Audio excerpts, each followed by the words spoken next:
kembali di dalam kelas Investment Management. Dalam sesi kali ini saya akan menjelaskan bagian ketujuh dari teori portfolio, yaitu Efficient Market Hypothesis.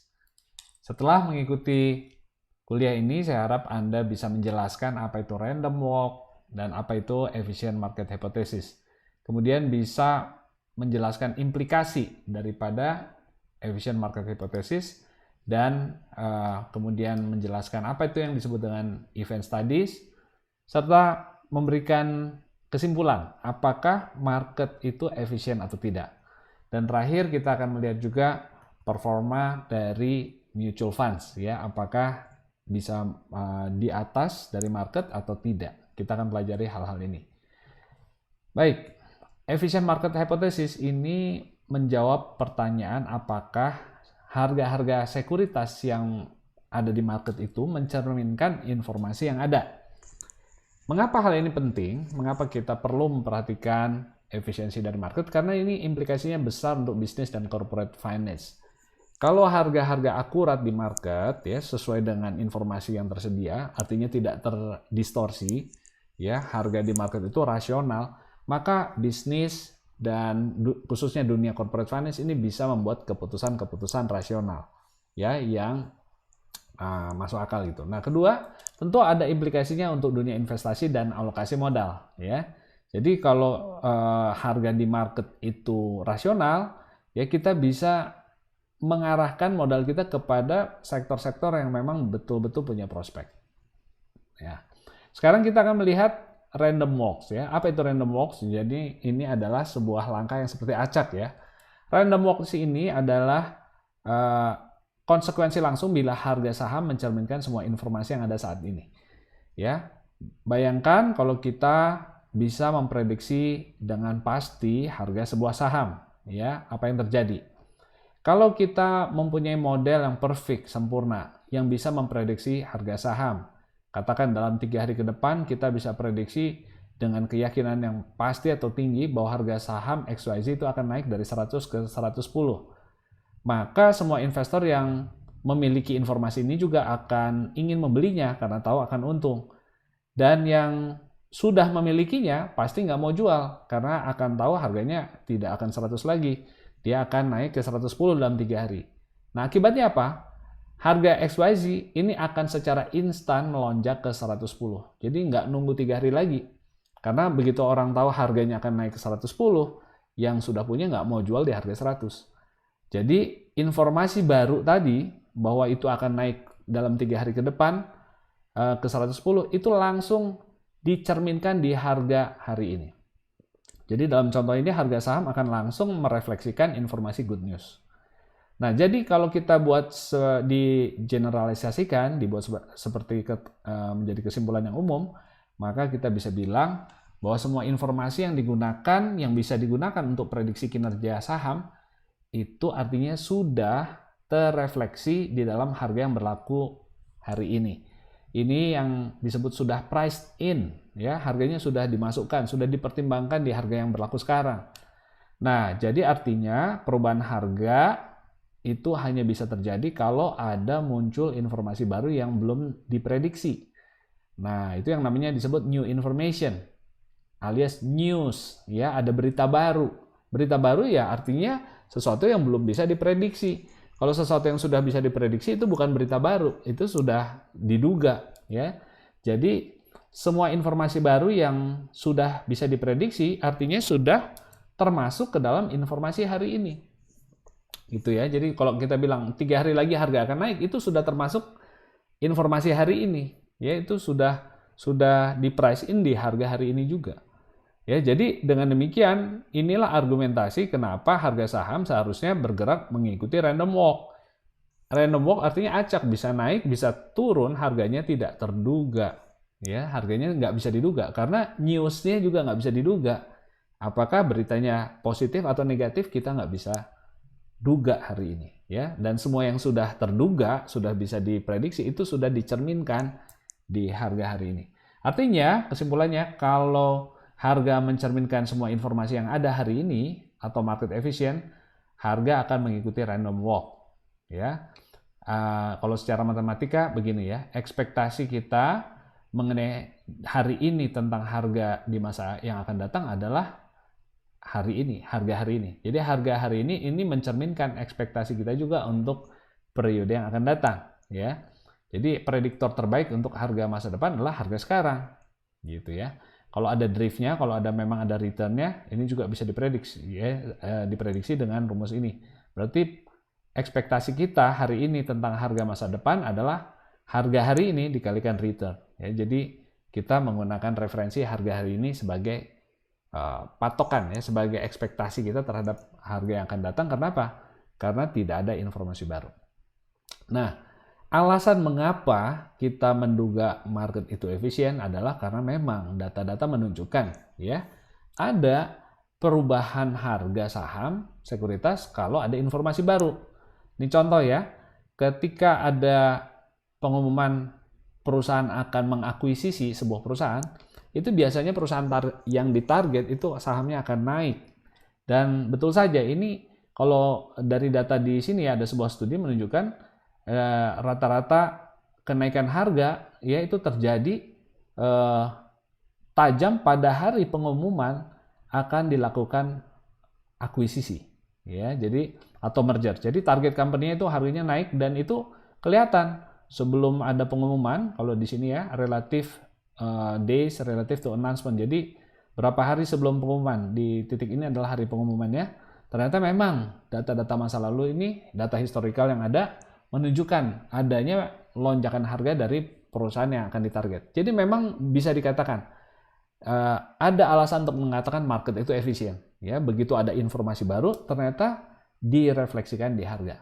Ya, jadi pandangan yang menyatakan bahwa harga saham itu sudah mencerminkan seluruh informasi yang ada di pasar itu disebut efficient market hypothesis.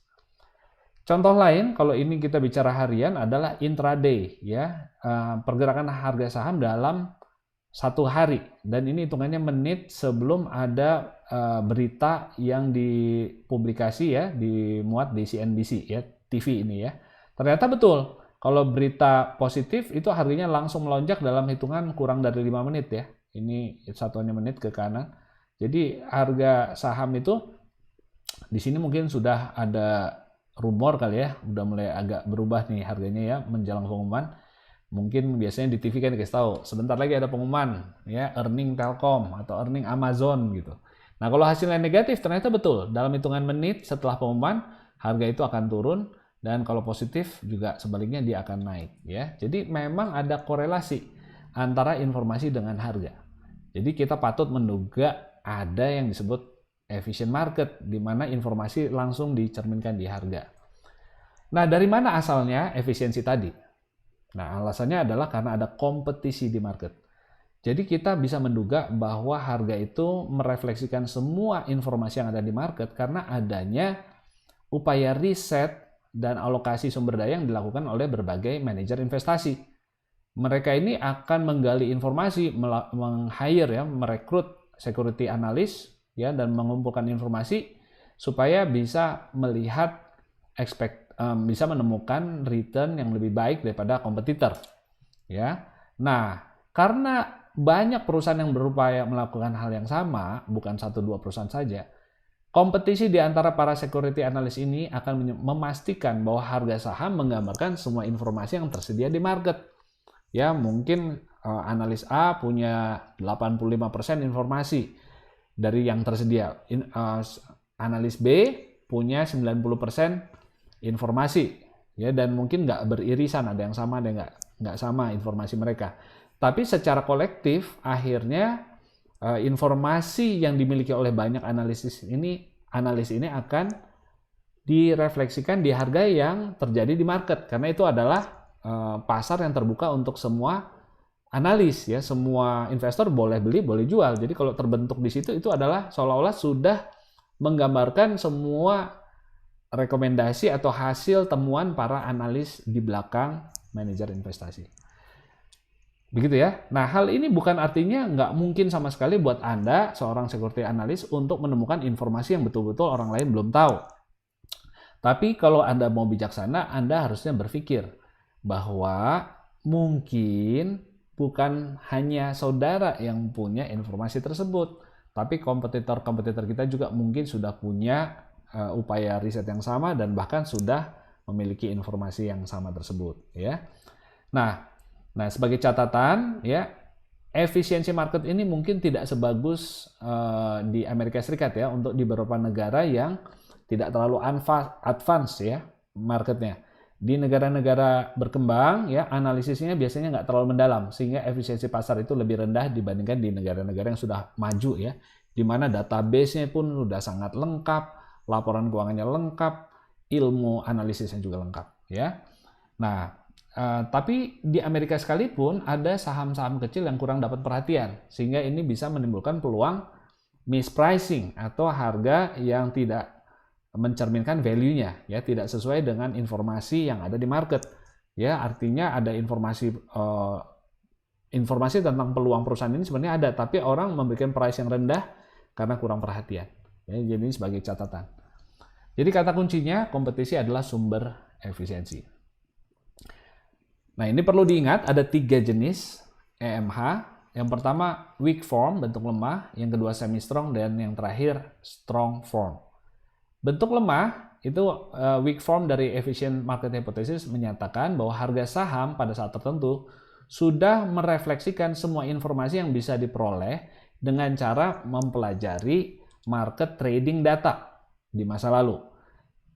Ya, jadi misalnya trading volume, harga masa lalu, short interest, ya, itu bisa dilihat, ya. Jadi semua analisis yang sifatnya teknikal, ya, melihat hanya satu, yaitu harga masa lalu dan volumenya, harga dan volume trading masa lalu, satu-satunya informasi yang mereka gunakan hanya itu yang kita sebut technical analysis. Itu weak form dari EMH menyatakan harga saham pada saat tertentu itu sudah merefleksikan semua harga past information tadi. Jadi dengan kata lain, tidak ada gunanya melakukan trend analysis atau technical analysis. Sinyal masa lalu itu sudah diketahui oleh para investor, sehingga tidak ada nilainya. Ya, jadi kalau Anda percaya bahwa market itu memenuhi weak form efficient market hypothesis, ya, kita percaya, misalnya Anda percaya bahwa market efisien tetapi dalam bentuk weak form, artinya Anda menyatakan nggak ada gunanya mempelajari harga masa lalu karena itu semua sudah direfleksikan di harga hari ini. Ya, jadi pergerakan harga masa lalu nggak usah dilihat lagi, itu sudah direfleksikan di harga hari ini.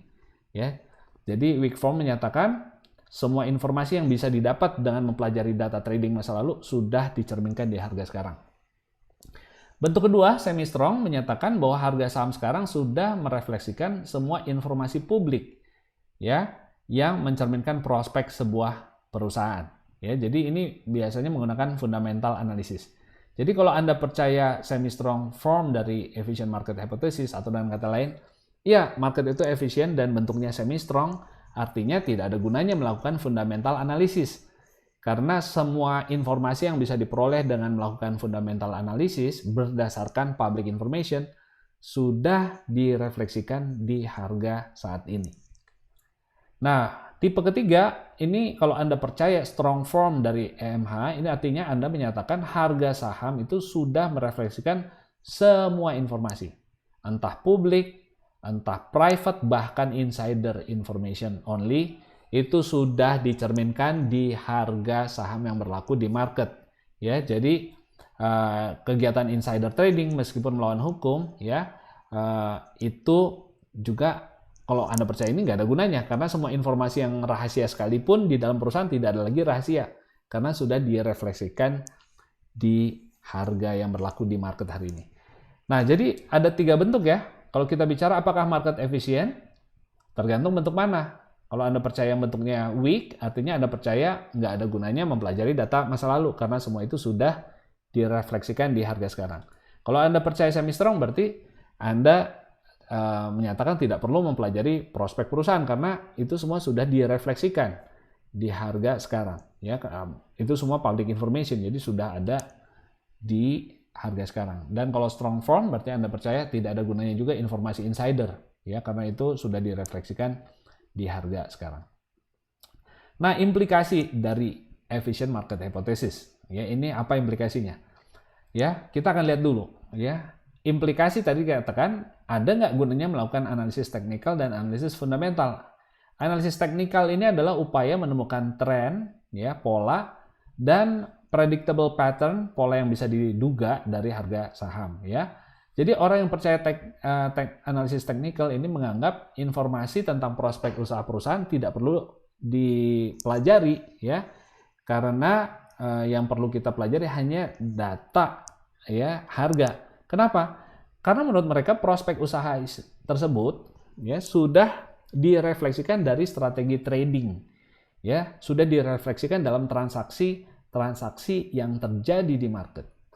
Jadi prospek, misalnya kenapa harga Microsoft turun terus? Karena itu mencerminkan prospek Microsoft yang sudah disimpulkan para investor dan dicerminkan di harga yang berlaku di bursa. Jadi nggak usah dilihat lagi prospeknya. Pola harga itu sudah menggambarkan prospek usaha. Itu yang percaya technical analysis, ya, begitu. Nah, jadi apapun alasan fundamental yang menyebabkan perubahan harga saham naik atau turun, kalau harga sahamnya nanti menyesuaikan diri dengan cukup lambat, maka technical analysis ini punya kesempatan untuk menemukan dan mengeksploitasi peluang tersebut selama masa penyesuaian. Jadi mereka melihat begini, kalau ada tren harga naik atau turun, itu mencerminkan prospek yang berubah. Namun penyesuaiannya biasanya nggak langsung cepat menuju harga yang sesungguhnya, harga yang wajar. Jadi menurut orang-orang yang percaya technical analysis, investor butuh waktu, ya, para investor itu butuh waktu untuk menyesuaikan harga sekarang ke harga yang sepantasnya yang mencerminkan prospek usaha yang baru. Nah, selama periode penyesuaian ini, Anda punya kesempatan untuk make profit. Jelas ya, kalau Anda tahu misalnya dalam seminggu ke depan investor akan setuju bahwa harga Microsoft akan naik 10%. Nah, karena masih ada waktu seminggu nih, ya, sampai orang-orang sadar prospeknya itu harusnya menyebabkan harga Microsoft naik 10%. Seminggu ini kan harganya nggak langsung naik. Ya, itu yang dipercaya oleh technical analysis. Market itu sluggish, ya, telat gitu ya, dan agak lambat merespon sehingga Anda bisa memanfaatkan momentum harga. Sudah ada gejala kenaikan, tapi belum sampai full. Nah, itu yang dicari-cari oleh para technical analyst, ya. Dan mereka memanfaatkan periode penyesuaian tersebut. Jadi kata kuncinya adalah respon market yang lambat, ya. Dan respon market yang lambat terhadap perubahan fundamental di dalam perusahaan. Ya, jadi ini kalau Anda percaya ini berarti dengan kata lain Anda tidak menyatakan bahwa market itu tidak efisien, ya. Ada periode-periode di mana harganya nggak sesuai dengan value-nya. Ya, tidak sesuai dengan informasi yang tersedia di publik. Nah, dalam periode tersebut itu ada periode yang bisa dimanfaatkan, dieksploitasi. Ya, jadi kalau Anda percaya efisien, market itu efisien, artinya nggak ada peluang, ya, untuk mencari keuntungan yang abnormal, ya, yang lebih tinggi daripada orang lain gitu, ya, karena semua informasi sudah dicerminkan di harga. Nah, ini adalah technical analysis, kadang-kadang disebut juga chartist karena mereka mempelajari data chart terus, ya, pakai data-data chart, ya, dan melihat historical price untuk menemukan pola yang memberikan profit, ya. Contohnya selain hanya melihat naik turun, ya, mereka juga melihat relative strength, ya, itu indikator teknikal yang banyak banget yang pakai, ya, relative strength, ya. Kadang-kadang namanya RSI gitu, ya, relative strength. Nah, ini mereka membandingkan kinerja dari saham dengan saham-saham lain di industri yang sama, ya. Versi sederhana dari relative strength ini adalah membandingkan rasio harga saham dengan indikator seperti S&P. Kalau rasionya meningkat, berarti saham-saham di industri tertentu itu sedang memiliki relative strength yang bagus karena kinerjanya lebih baik daripada saham serupa lainnya. Jadi dibandingkan kalau indeks naik 10%, ini saham-saham otomotif kok naik 20%, berarti ini punya relative strength yang lebih bagus, ya. Nah, ternyata menurut para technical analyst, ya, strength tersebut biasanya berlangsung cukup lama. Jadi kalau Anda sudah lihat strength-nya besar, ya, oh, ini kok sektor otomotif 20% sementara indeks 10%, ini nggak langsung hilang peluang ini. Ini ada beberapa waktu yang bisa Anda manfaatkan untuk masuk ke sektor tersebut dan mengambil profit di sana. Nah, pertanyaannya kadang-kadang kita nggak tahu kapan itu sudah tercapai, kapan belum. Nah, itu adalah problem dari technical analysis, ya. Jadi Anda nggak tahu sebenarnya kapan itu sudah tercapai, ya, nilai wajar tadi. Istilah lain ya dalam technical analysis adalah resistance level atau support level. Resistance level ini adalah batas maksimum yang susah ditembus ya, batas psikologis harga yang susah ditembus. Support level juga itu batas bawah dari harga ya yang susah ditembus karena ada batas psikologis ya. Ini contohnya kalau Anda lihat seperti ini ya. Ini di sini ada gerakan harga yang sudah terjadi, tapi di sini ada yang disebut resistance level 1 ya. Jadi di sini belum bisa tembus nih harga, balik lagi. Ini diduga ini resistance juga, tapi ternyata bisa tembus, dan karena udah tembus dia naik terus ke atas membuat batas baru yang ketiga. Tapi ternyata kemudian ngedrop, tapi ada support di sini. Ya, di sini 4 support dan ini diyakini nggak akan turun di bawahnya. Terus naik dan ini masih ada level support. Kalau support ini nggak tembus berarti dia akan balik ke atas. Dia terus ke atas dan seterusnya. Nah, ini reverse lagi harganya. Nah, ternyata dihitung-hitung ya, di sini ada support lagi, yaitu sesuai dengan batas maksimal yang sebelumnya di sini. Ya, nah inilah kerjaan dari technical analysis ya, seperti ini. Nah, kita akan bahas contoh aja ya, bahwa kalau kita percaya market itu efisien, maka analisis technical seperti ini tuh sia-sia, nggak bisa ngasih profit yang extraordinary. Ya, kenapa? Sekarang kita akan lihat ya, efficient market hypothesis menyatakan semua informasi tentang harga dan volume trading masa lalu sudah direfleksikan di harga. Sehingga setiap informasi yang bisa diperoleh dengan melihat pola masa lalu sudah dicerminkan di harga sekarang ya. Dan kalaupun ada pola baru yang ditemukan, para trader ini akan mengeksploitasinya sehingga akan menyebabkan tekanan pada harga, sehingga pola tersebut akan hancur atau self-destructing. Katakanlah menurut pola-pola harga masa lalu tadi, saham Astra sedang murah. Nah, karena bukan cuma Anda sendiri mungkin yang pakai technical analysis, yang lain juga ikut, maka itu banyak yang akan memburu saham Astra dan harganya akan naik dan peluang make profitnya justru akan self-destructing, akan hilang dengan sendirinya. Ya. Nah, jadi seperti itu. Sekarang kita lihat ya, contoh soal resistance level tadi. Kalau saham XYZ misalnya resistance levelnya adalah $72. Ya, artinya harganya nggak akan tembus dari 72. Maka artinya nggak ada yang mau membeli di harga 71,5 ya, karena kesempatan profitnya terlalu tipis. Kalau kita percaya resistance-nya di angka 72, nggak akan tembus 72, maka nggak ada yang mau beli di 71,5. Ya, sehingga artinya resistance yang baru turun menjadi 71,5 karena nggak ada yang mau beli di 71,5. Dan kalau kita percaya, wah sekarang resistance levelnya di 71,5, artinya nggak ada yang mau membeli di harga 70 karena peluangnya terlalu kecil. Ya, turun lagi resistance levelnya dan seterusnya.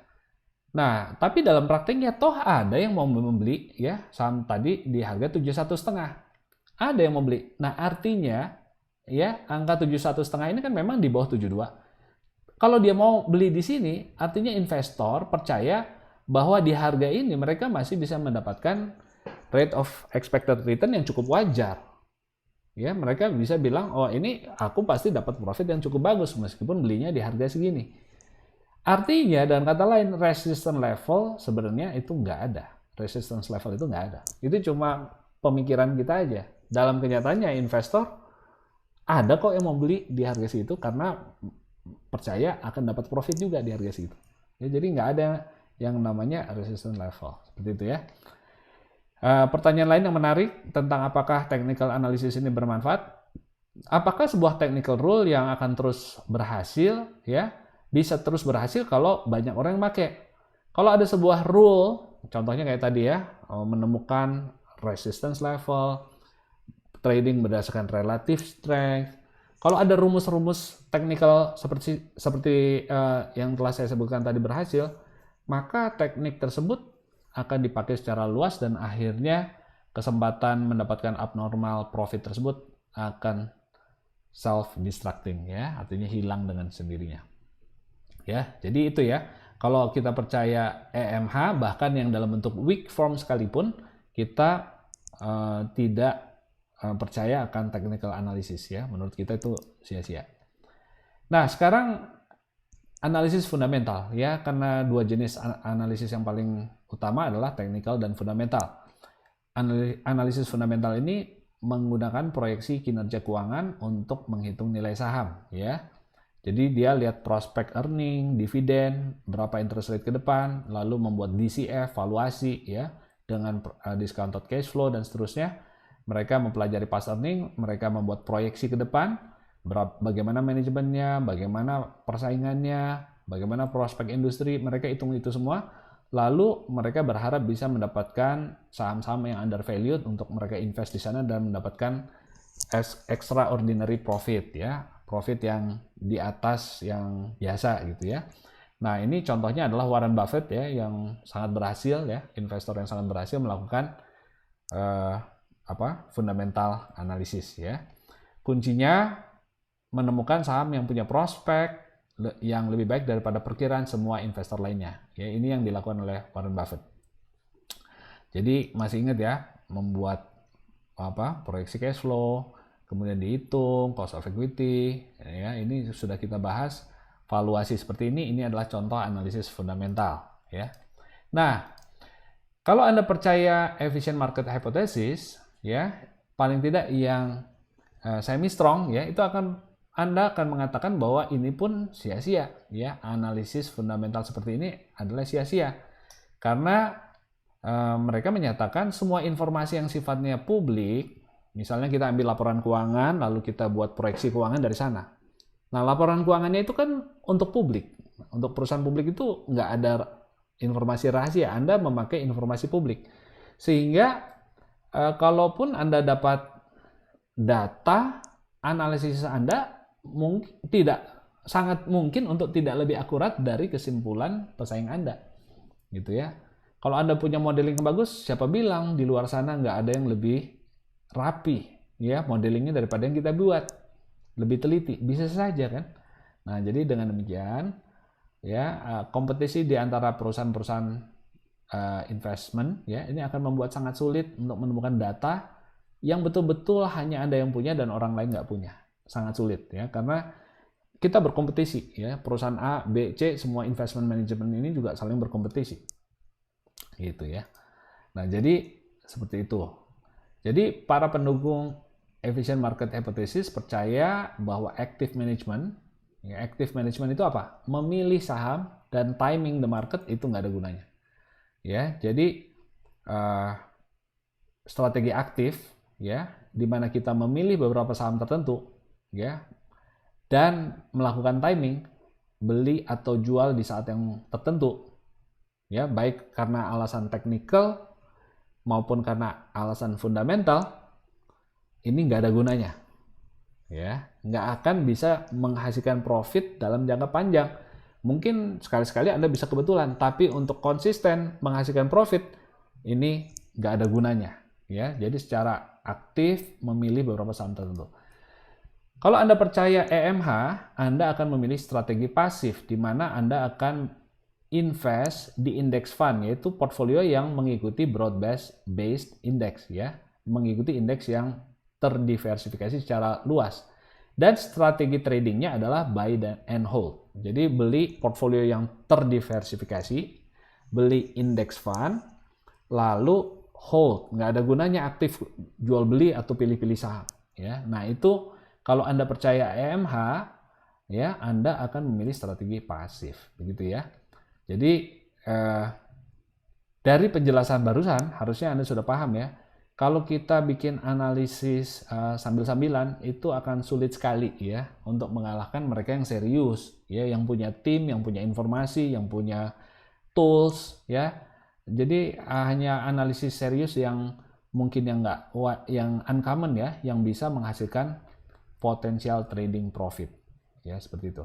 Nah, teknik tersebut umumnya hanya bisa dilakukan oleh perusahaan-perusahaan investment management yang besar ya. Jadi apabila mereka mengelola dana yang besar, maka kenaikan kecil dalam return mungkin ya dengan strategi aktif mereka bisa naikkan 0,1% ya di atas performance yang pasif misalnya. Namun itu sudah cukup untuk menutupi biaya riset ya, tim yang besar membayar gaji mereka semua, membayar biaya riset dan biaya analisisnya ya. Jadi sangat tergantung dana yang kita kelola besar nggak. Kalau dananya besar, mungkin kita bisa membiayai riset yang baik ya, dan itu mungkin memberikan kesempatan, memberikan profit yang lebih baik dibandingkan strategi pasif. Tapi untuk investor pada umumnya seperti investor kecil, mungkin Anda dan saya gitu misalnya ya, mungkin strategi yang paling tepat adalah bergabung dalam mutual funds ya, menanamkan dana kita pada mutual funds dan menggunakan passive strategy, hold, buy and hold ya.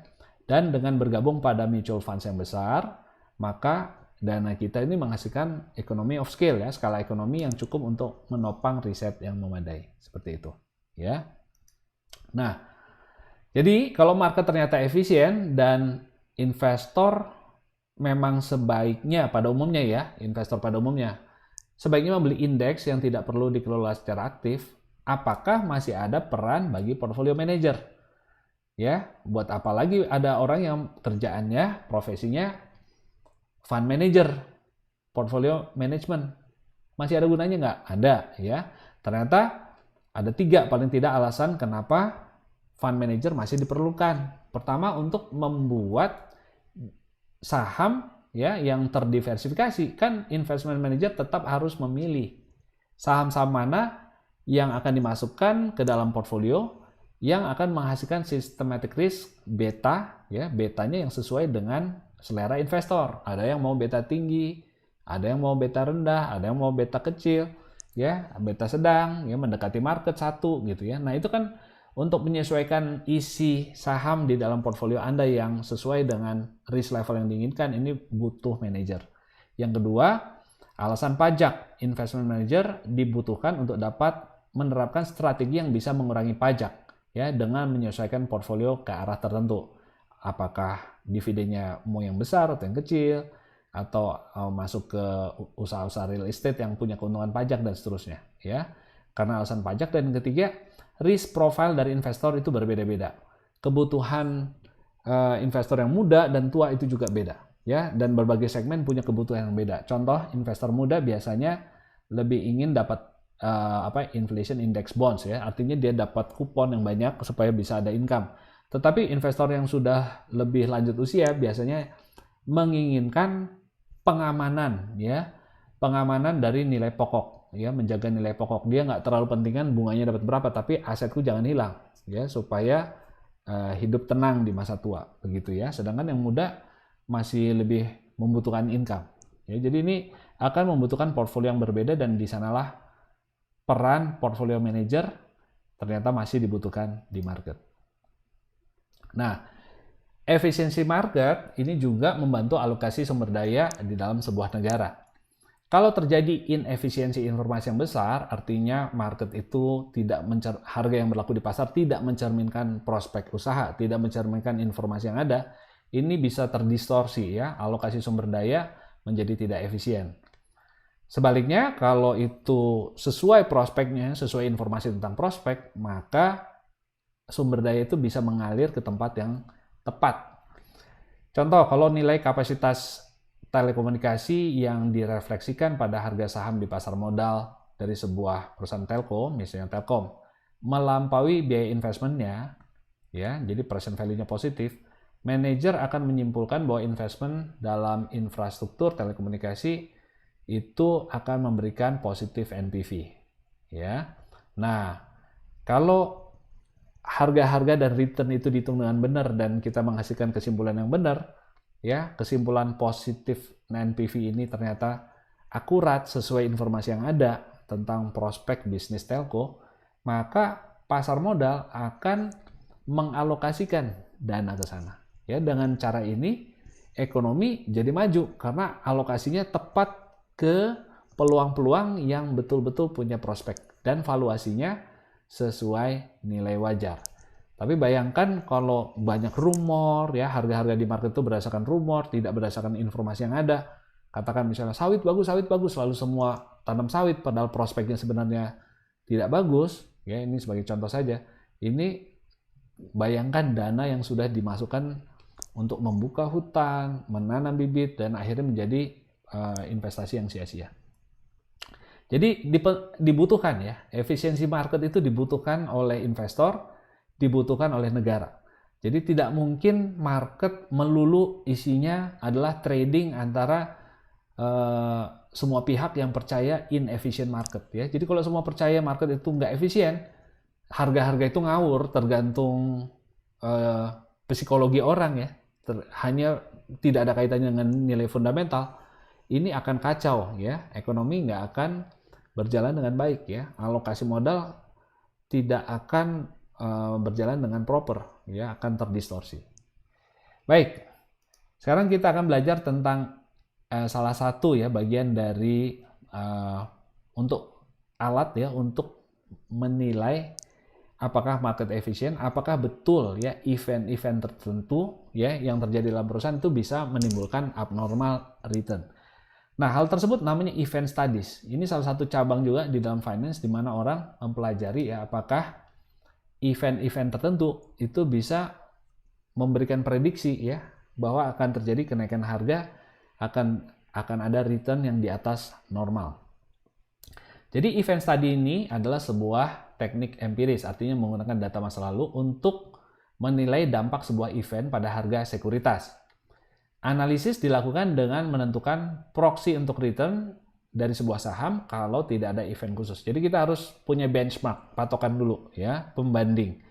Itu yang disebut proxy untuk return ya. Jadi berapa return yang wajar, itu kita harus cari dulu. Kita mau apakah IHSG, apakah pakai CAPM, kita bisa hitung ya berapa return yang wajar kalau nggak ada event-event khusus, kejutan-kejutan di sebuah perusahaan.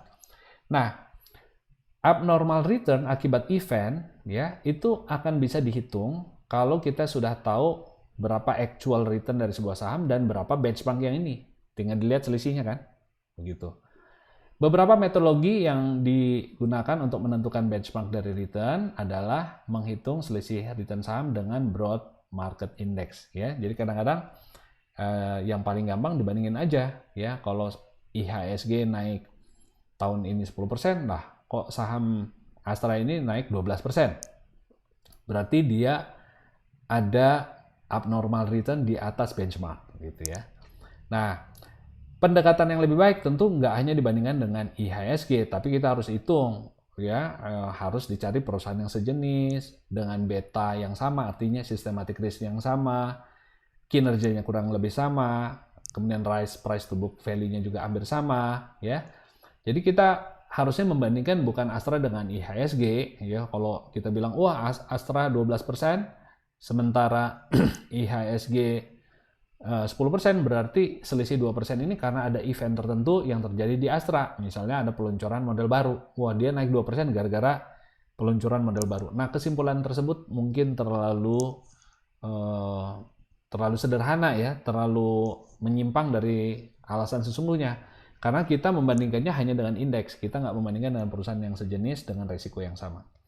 Nah, tentu kita bisa membuat normal return-nya atau benchmark-nya tadi atau patokannya tadi dengan CAPM ya. Nah, yang sekarang paling banyak digunakan itu adalah Fama Friends 3 Factor Model ya, model 3 faktor seperti itu. Lanjut ya. Nah, jadi event study ini adalah sebuah cara untuk mengukur selisih ini. Berapakah abnormal return ini? Itu adalah return aktual dikurangi dengan benchmark ya. Mungkin ini CAPM. Ini contohnya CAPM ya, pakai rumus ini ya, di mana A ditambah B beta dikalikan return dari market ya. Mungkin di sini pakai excess return juga bisa ya, sehingga mirip CAPM. Jadi pada intinya kita mencari selisih return sesungguhnya dari benchmark. Nah, benchmarknya ini bisa menggunakan CAPM, IHSG tadi, atau Fama Friends ya.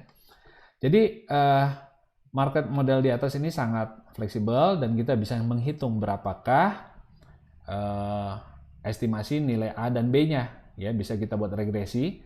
Lalu kita dengan catatan ya, A dan B ini dihitung ketika tidak ada peristiwa-peristiwa khusus yang sedang kita lihat efeknya.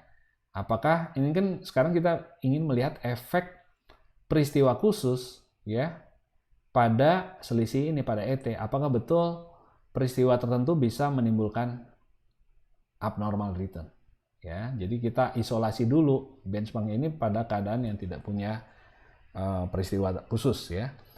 Jadi setelah kita punya data-data tersebut, bagaimana cara kita mengukur dampak sebuah event adalah dengan mengestimasi abnormal return tadi dari sebuah saham pada saat informasi tersebut menjadi publik atau diketahui pasar. Ya, jadi misalnya eventnya Astra akan merger, Astra akan divestasi, Astra akan keluar produk baru, Astra akan akuisisi, ya, lalu timbullah abnormal return, ya, kita harus mentrace kembali abnormal return itu terjadinya kapan, ya. Kita menganggap itu harusnya terjadi pada saat informasi tersebut menjadi publik. Jadi kita akan lihat waktu informasinya diumumkan, betul nggak muncul yang namanya abnormal return. Sebagai contoh, kalau ada event ya, akan ada merger. Maka dibilang bulan depan kita akan merger. Maka harusnya abnormal return-nya terjadi bukan pada saat mergernya, tapi pada saat pengumumannya. Karena tadi di awal sudah disampaikan ya, kalau kita tahu harga saham akan naik, itu akan langsung direfleksikan di harga sekarang. Jadi begitu ada informasi baru diumumkan, ya menyatakan bahwa akan ada merger, pada tanggal pengumuman itu kita bisa cek terjadi nggak yang namanya abnormal return tadi.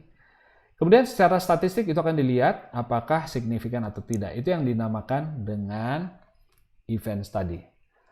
Nah, yang agak repot ya dalam event study kadang-kadang terjadi kebocoran informasi ya. Rencana merger ini sudah jadi rumor dan mengangkat harga dari si Astra beberapa saat sebelum pengumuman resmi. Jadi harga sudah mulai merangkak. Nah, oleh karena itu biasanya para peneliti menggunakan kumulatif abnormal return ya. Jadi bukan hanya satu hari saja, tapi selama beberapa saat, total selama seminggu menjelang pengumuman ini naik berapa persen harganya. Kalau memang konsisten ya, setiap kali ada ada pengumuman merger ternyata memang harga naik, berarti kita bisa menyimpulkan event merger secara konklusif, secara statistik memang mempengaruhi yang namanya abnormal return ya. Nah, jadi sekali lagi ya, kalau market efisien itu artinya tidak ada peluang mengambil keuntungan yang abnormal ya, karena semua sudah diketahui publik kan. Nah, sebaliknya event studies tadi ingin mencoba menunjukkan ya, ternyata ada loh yang event sudah pasti bisa memprediksi abnormal return. Ya, jadi kalau Anda mau melakukan studi itu juga bisa ya. Tapi sekali lagi, apa artinya kalau market efisien? Kalau market efisien itu artinya tidak ada kesempatan untuk making abnormal profit. Kenapa? Karena semua informasi yang tersedia di market sudah direfleksikan di harga yang sekarang. Begitu ya. Jadi nggak ada gunanya kita mengatakan, wah ini harga ini akan naik ke 110. Bahwa harga dia sekarang 100 sudah merefleksikan potensi-potensi yang akan terjadi di masa yang akan datang. Oke ya, jadi ini kalau kita percaya efficient market hypothesis, ya ngapain kita yang namanya active trading? Nggak perlu. Ngapain juga kita bikin technical analysis? Ngapain juga kita melakukan fundamental analysis? Ya, karena ini semua tidak ada gunanya.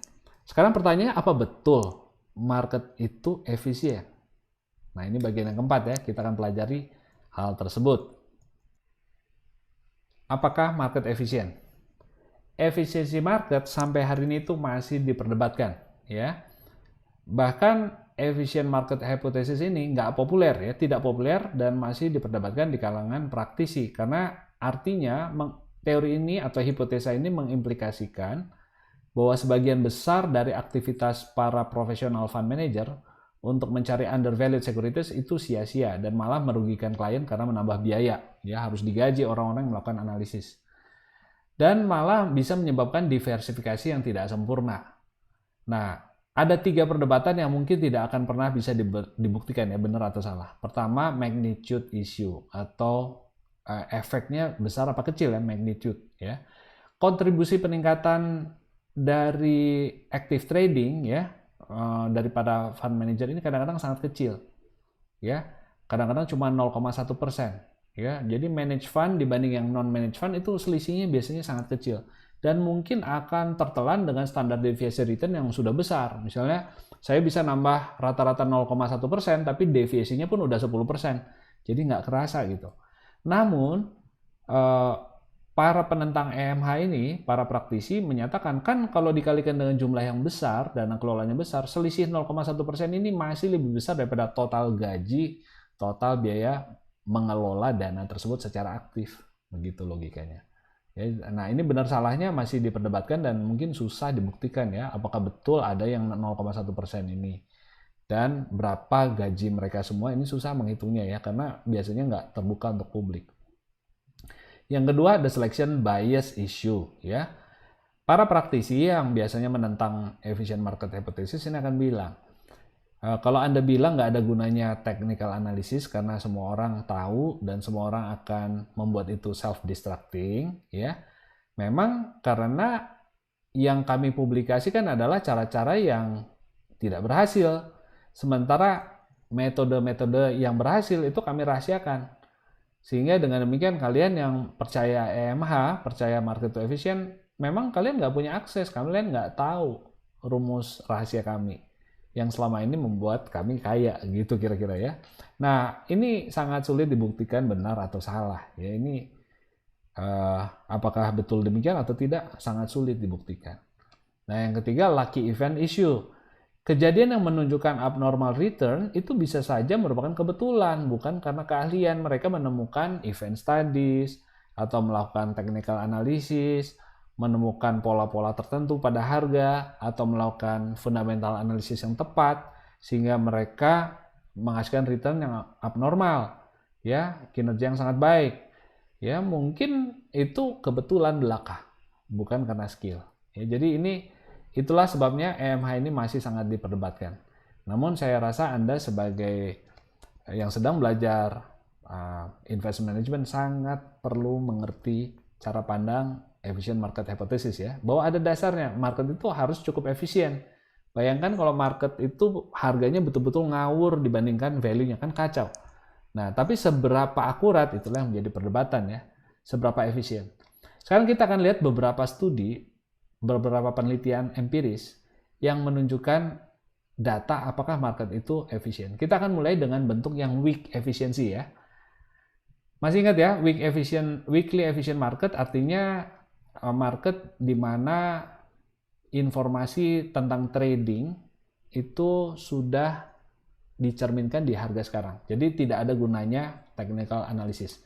Jadi kalau market itu weakly efficient, technical analysis tidak berguna. Jadi kalau saya tanya apakah market itu weakly efficient, artinya apakah technical analysis ini nggak ada gunanya gitu ya. Nah sekarang kita lihat jangka pendek dan jangka panjang. Kita lihat dulu ya, temuannya agak beda. Ada studi tentang momentum. Momentum ini apakah return sebuah saham akan memiliki korelasi dengan return di masa lalu. Jadi kalau masa lalunya bagus, sekarang juga masih bagus. Kalau kemarin jelek, sekarang juga jelek. Itu artinya ada momentum. Studi tentang momentum oleh Conrad dan Coles dan Low dan McKinley ya menunjukkan ada yang disebut positive serial return untuk short term horizon. Jadi di jangka pendek ada yang disebut momentum. Jadi kalau kemarin masih bagus, hari ini juga kemungkinan bagus. Kalau kemarin jelek, hari ini juga kemungkinan jelek returnnya. Ya, namun korelasinya itu sangat kecil sehingga hasil penelitian tersebut tidak secara tegas menyatakan adanya trading opportunities. Jadi dia nggak menyarankan juga bahwa kalau kemarin bagus returnnya ya beli sekarang karena pasti masih bagus. Tidak segamblang itu kesimpulan mereka. Studi lain oleh Jagadish dan Titman dengan holding periode 3-12 bulan menemukan momentum. Sekali lagi ya, momentumnya ada. Di mana kinerja baik atau kinerja buruk dari sebuah saham cenderung berlanjut. Mereka menyimpulkan bahwa meskipun kinerja saham-saham tertentu tidak bisa diprediksi, tetapi kalau kita bicara portfolio dari best performing stocks, ya, kalau kita kumpulkan yang bagus-bagus, ini biasanya akan terus memiliki kinerja yang lebih baik daripada portfolio lainnya. Artinya momentum bukan dari 1-2 stok, tapi kita kumpulkan banyak stok yang memang kemarin bagus, kita satukan dalam sebuah portfolio, itu biasanya return-nya juga overperform dibanding yang lain. Sehingga ada trading opportunities. Ini kesimpulan mereka. Jadi secara empiris memang ada bukti short to intermediate horizon, ya, jangka pendek menengah ada yang disebut price momentum baik pada agregat market maupun secara cross section ya di antara saham-saham tertentu. Itu di jangka pendek ya. Jadi boleh dikatakan memang ada momentum. Kita bisa predik mana yang bagus dengan melihat mana yang kemarin-kemarin ini bagus. Bagaimana di jangka panjang? Berlawanan dengan studi short to intermediate horizon tadi, maka pengujian terhadap long horizon jangka panjang multi-year menemukan negatif long-term serial correlation. Jadi yang tadinya bagus, jangka panjang justru jadi jelek. Yang tadinya jelek dalam jangka panjang justru jadi bagus. Jadi ada yang disebut Feds hypothesis. Feds ini adalah musim-musiman ya. Hipotesis musim-musiman yang menyatakan bahwa stock market mungkin akan overreact ya, bereaksi berlebihan terhadap berita yang bagus. Oh, ini lagi bagus nih. Katakan Google lagi bagus. Wah, itu akan menimbulkan momentum sehingga akan naik terus dalam jangka yang cukup panjang. Tapi overreaction ini akan menyebabkan positive serial correlation, momentum dalam jangka pendek. Tetapi kemudian market sadar, wah ini udah overpriced nih, dan akhirnya justru jadi negatif ya, berbalik arah, nggak lagi positive correlation dengan harga masa lalu. Jadi episode overshooting diikuti dengan koreksi ini membuat pasar saham berfluktuasi di sekitar fair value sebuah aset. Di jangka pendek betul dia menimbulkan momentum, tapi di jangka panjang dia akan berbalik arah menuju nilai wajarnya. Jadi apakah ada kesempatan melakukan technical analysis yang profitable? Ya, kemungkinan ada untuk jangka pendek. Mungkin terdapat short run momentum yang disebabkan tadi overreaction, tapi kemudian ini akan diikuti oleh long run reversal pattern, ya, pola berbalik arah di jangka panjang ketika pasar menyadari kesalahannya. Pertanyaannya, ketika pasar menyadari kesalahannya ini kapan? Ini juga sulit ditebak. Jadi kita nggak tahu perubahan arahnya ini kapan. Jadi kalau Anda trading hanya berdasarkan momentum, artinya yang kemarin bagus, saya beli lagi hari ini, itu beresiko karena bisa terjadi reversal tanpa kita sadar. Ya, jadi ini kesimpulan tentang apakah market itu weekly efficient. Ya. Nah, saya akan bicara sedikit tentang prediktor dari broad market returns. Ya. Jadi return dari market secara luas. Fama dan Friends menunjukkan bahwa return dari agregat stock market itu lebih tinggi kalau dividen atau dibanding price yang disebut dividend yield itu tinggi. Jadi untuk pasar di mana rasio dividen yieldnya itu tinggi, ini returnnya juga akan tinggi.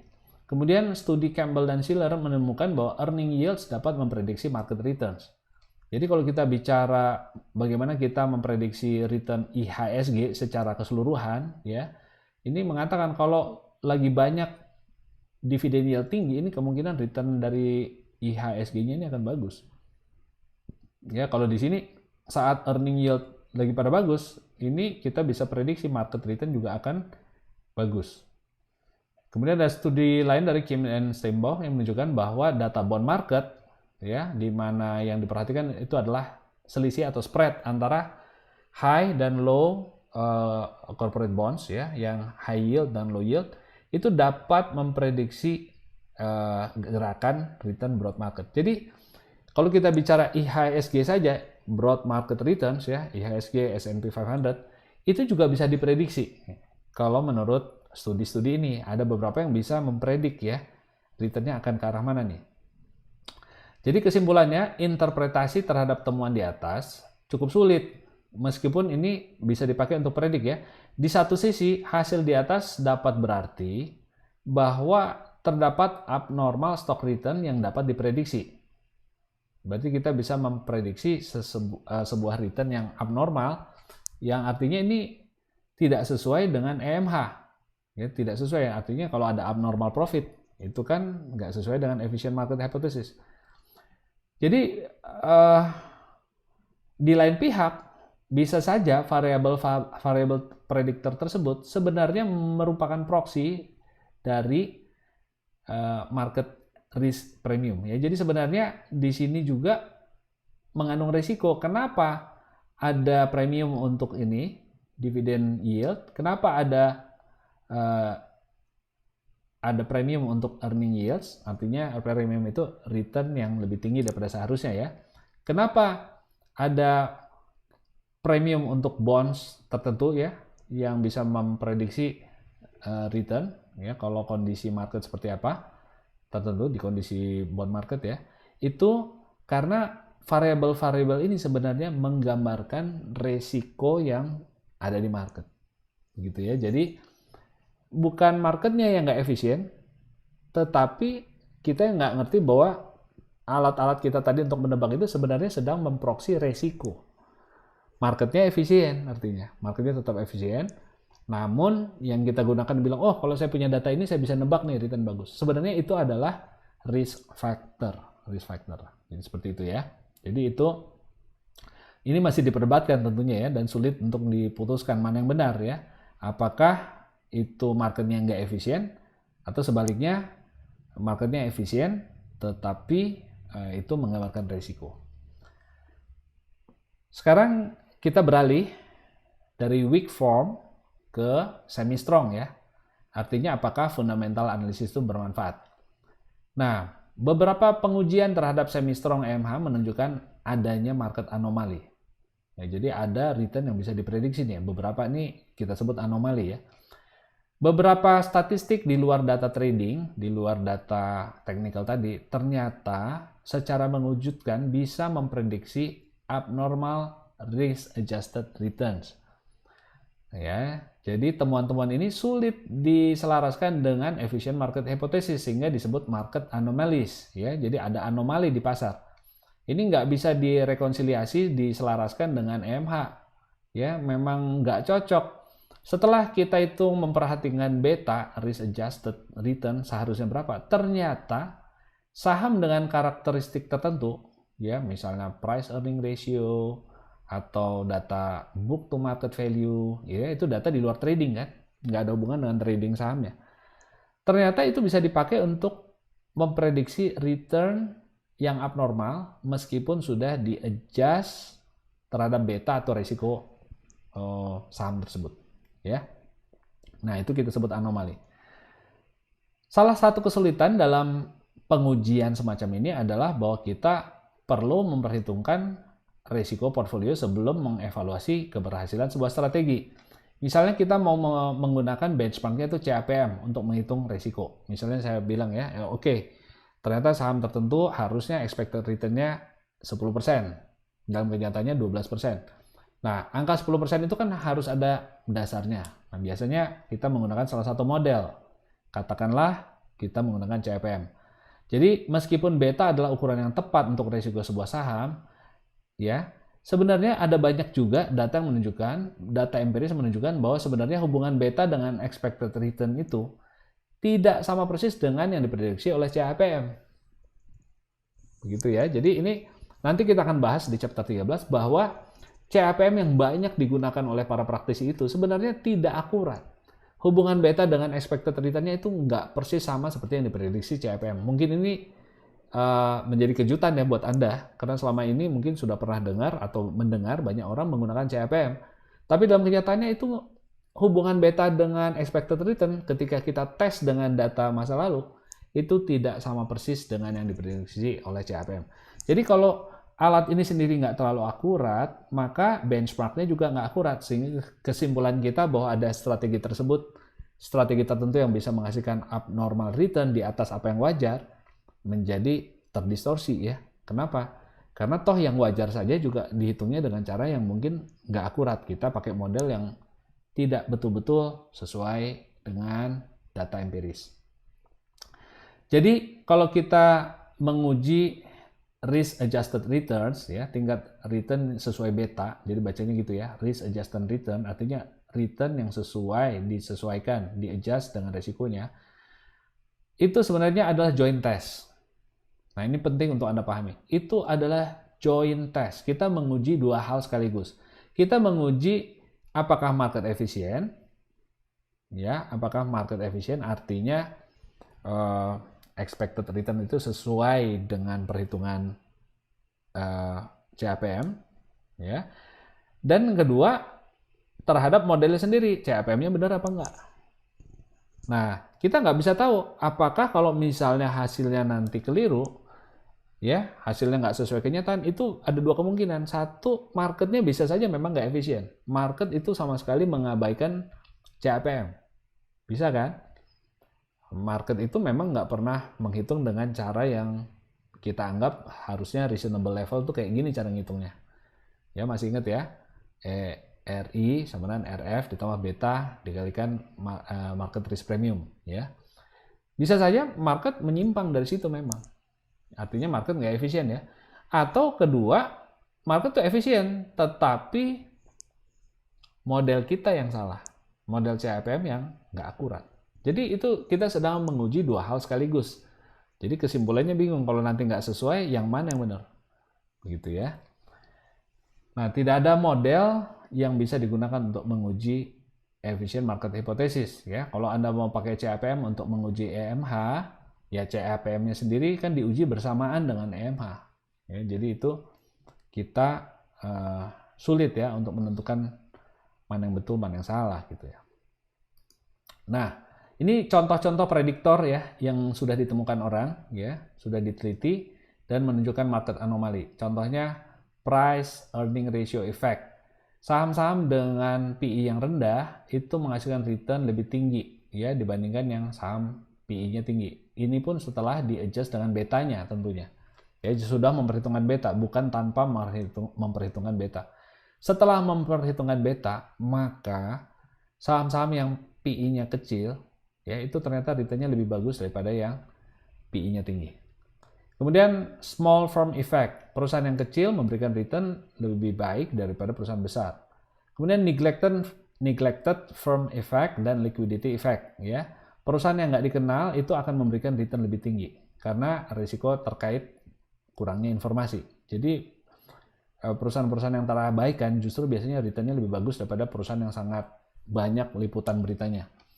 Termasuk liquidity ya. Saham-saham yang nggak liquid itu biasanya return-nya justru harusnya lebih tinggi dibanding yang liquid.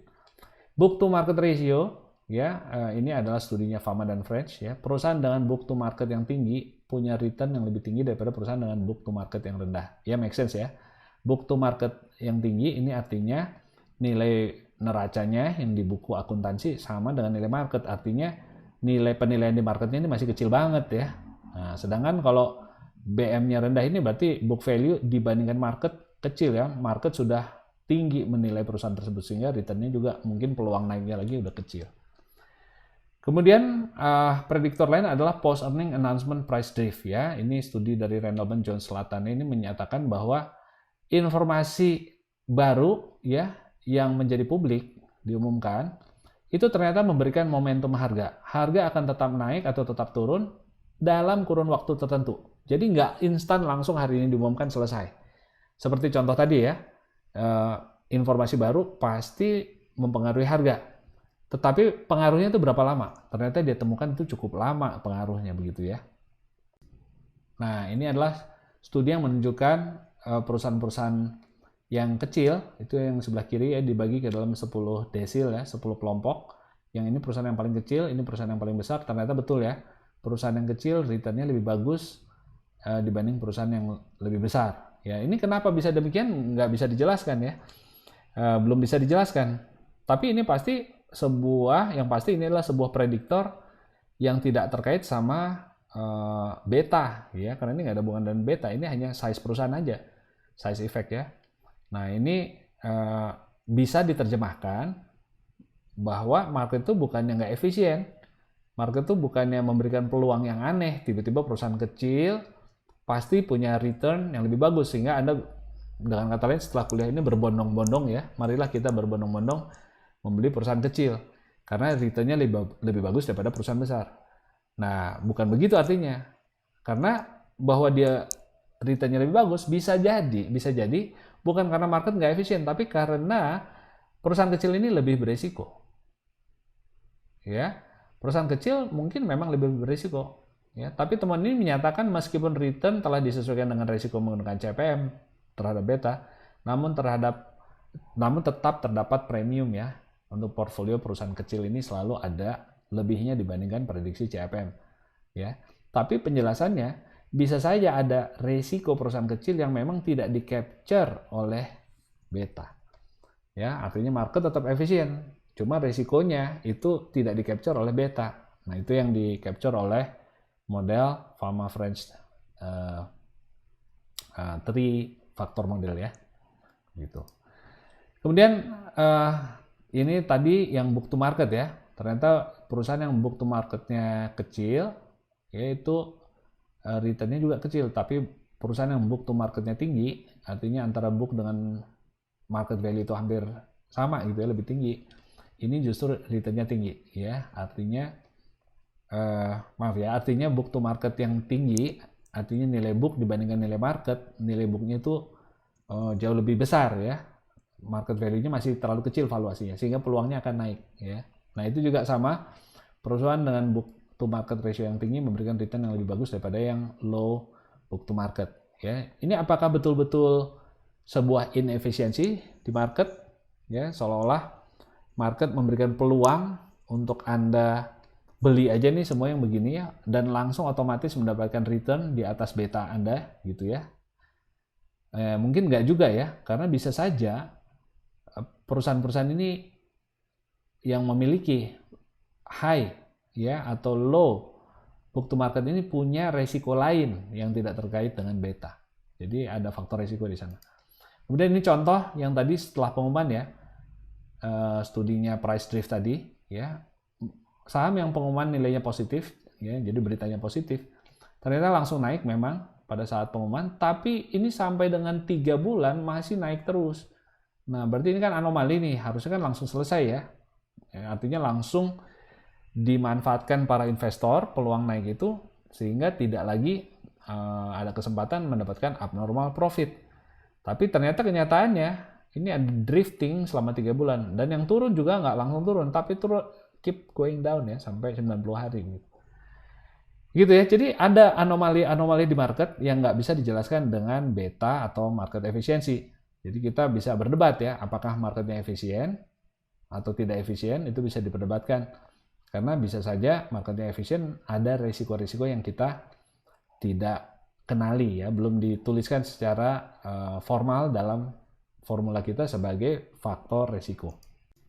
Nah kita bahas yang terakhir ya, apakah market itu strongly efficient alias private information itu tidak bisa memberikan abnormal profit? Jawabannya tidak ya, karena banyak bukti ya dari penelitiannya Jaffe, Sehun, Givoli, dan Palman ini menunjukkan bahwa insider trading ya, trading yang menggunakan data private yang belum dipublikasi itu bisa, tentunya sangat bisa memberikan hasil yang abnormally high. Ini sebabnya SEC mewajibkan semua insiders, pejabat di perusahaan, karyawan di perusahaan untuk melaporkan kegiatan trading saham kalau itu melibatkan saham perusahaan di mana mereka bekerja. Wajib ya. Saya dulu pernah bekerja di Ernst & Young di Amerika Serikat, itu ada klausul harus mendisclose, harus menyatakan apa saja transaksi saham yang menyangkut perusahaan Ernst & Young. Jadi termasuk klien saya. Ya, kalau misalnya EY punya klien perusahaan IBM, maka kalau saya jual beli IBM itu harus dilaporkan. Ya, itu di negara maju seperti itu, karena kalau tidak bisa ada insider trading ya. Ini contoh kejahatan ya, Rajaratnam yang kaya raya ya, dan mendapatkan banyak keuntungan dari insider trading ya. Dia dapat informasi dari pihak di dalam perusahaan ya. Anda bisa baca kasusnya kalau mau lihat, ini sampai ada filmnya juga ya, karena ini menarik ya, insider trading ya. Jadi apakah private information ini bisa menghasilkan abnormal profit? Ya. Jadi market itu tidak sekali lagi, market itu tidak strongly efficient ya. Jadi market tidak strongly efficient. Nah, jadi kesimpulannya apakah market itu efisien ya?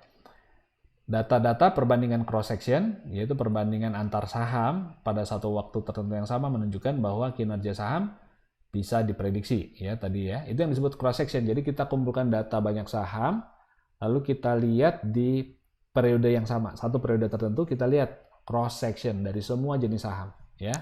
Ternyata memang ada faktor size, PE ratio, dividend yield, book to market, momentum tadi yang bisa memprediksi abnormal return. Tapi sekali lagi itu bisa dua interpretasinya. Memang perusahaan-perusahaan yang punya high return ini mungkin punya higher risk, market tetap efisien, memfaktorkan risiko tadi ke dalam harga, atau karena market ini memang nggak efisien. Ya, jadi tetap ada dua interpretasi. Jadi seperti itu ya. Apakah itu risk premium, apakah itu inefisiensi? Perbedaan kinerja saham bisa diinterpretasikan sebagai risk premium, karena memang ada underlying risk yang tinggi ya untuk beberapa perusahaan tertentu yang menghasilkan return yang tinggi. Misalnya tadi perusahaan PE ratio yang kecil ya itu menghasilkan return yang lebih bagus. Kemudian tadi katakan apa lagi? Size ya, perusahaan kecil juga memberikan return yang lebih bagus ya. Itu karena memang ada underlying risk, ada memang risiko di perusahaan tersebut yang lebih tinggi. Namun penjelasan alternatifnya adalah inefisiensi. Memang perbedaan kinerja saham tersebut adalah kesempatan betul-betul untuk mengambil keuntungan yang real. Karena market betul-betul tidak efisien. Jadi Anda lihat ya, penelitian lakoni Shock, Shriver, dan Fishney ini bertentangan dengan kesimpulannya Fama dan Fresh. Ya, mereka percaya bahwa prediksi analisis ini akan terpengaruh pada kinerja terakhir ya. Kalau saham yang bagus itu akan difaktorkan lebih oleh para analis sehingga itu akan mempengaruhi rekomendasi mereka terhadap jual beli saham gitu ya. Dan ada penjelasan terhadap data cross-sectional itu ada juga yang menganggap bahwa anomali-anomali tadi sebenarnya bukan anomali tetapi adalah hasil data mining. Jadi kalau kita menganalisis data dari return masa lalu berulang-ulang, maka secara random, secara kebetulan kita bisa akan menemukan beberapa kriteria yang bisa memprediksi return. Kita oprek-oprek aja ya data itu, akhirnya akan ketemu beberapa prediktor dari return. Begitu kesimpulannya ya. Jadi data yang menunjukkan perbedaan antara return seharusnya dengan yang diamati di market ya, itu bisa saja timbul karena adanya data snooping bias, di mana peneliti itu menggunakan data yang cocok dengan hal yang ingin dia buktikan. Yang mau membuktikan efisiensi, dia akan cari data yang cocok.